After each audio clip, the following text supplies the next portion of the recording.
Hello mga ka-surpresa, ito nga ang ating ganap today. Nag-aandam na liwat tita para mag-deliver ngadto ha Karigara Leyte. Pwede po yan na nag-order ha aton hin cake, mini bouquet ngan teddy bear 2 feet.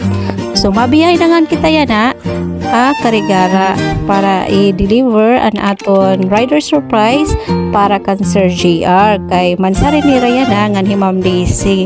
So nagpakata kami yan ha Karigara Leyte para i-surprise naton an aton tatagan. Diri po kasi maaraman aton celebrant may na surprise para haiya kay asering namon magdi-deliver lang parcel. So nakaabot na kita yan na aton celebrant na lingkudhan duyan. So anya una nga parcelan amo di-deliver. Sir JR po. Sana malipay tayo talaga na. Sir, may delivery ka, sir?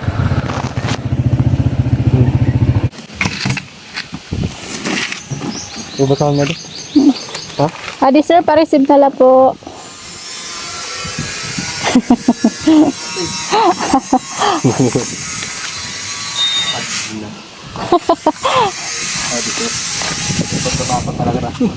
Na it's a prank Leo taro. Happy mansari iyo. Ako'y kinikilig, bakit kayo lumalapit? Ako'y nanginginig at nadarama ang puso Sorry iyo.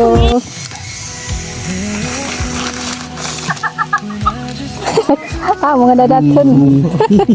Okay, story mo ngayon ni ma'am. Just ko na yung niyagin. Ano, babasahan mo? Sige. Oh. Sige, adi niya message sir.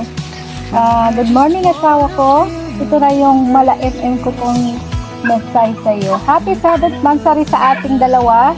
Salamat sa pag-intindi palagi kahit minsan ikaw naman talaga yung hindi ko maintindihan. Haha, salamat dahil naging parte ka ng buhay ko. Hindi ko perfect na girlfriend pero andito lang ako palagi para sa iyo kahit anong mangyari. Kahit na sa pagpapasaya at pagmamahal mo sa akin araw-araw kahit LDR tayo at hindi pa tayo nagkikita. Ramdam ko pa rin lahat ng effort mo. Stay strong sa atin. I hope our relationship will always be happy and growing stronger. Again, happy 7th mansari asawa ko. Salamat sa pagmamahal, sa pag-aalaga kahit video call lang tayo nagkikita. Sapat na ang I love you at honesty mo. Hindi man ako perfect pero I promise I will always be here for you. Supporting partner no matter what happens. I love you. See you soon. Ayan. Happy mansari po ha iyo ni ma'am. may message ka po. Aiya. Message ko lang niya. Boom, salamat. Busy na.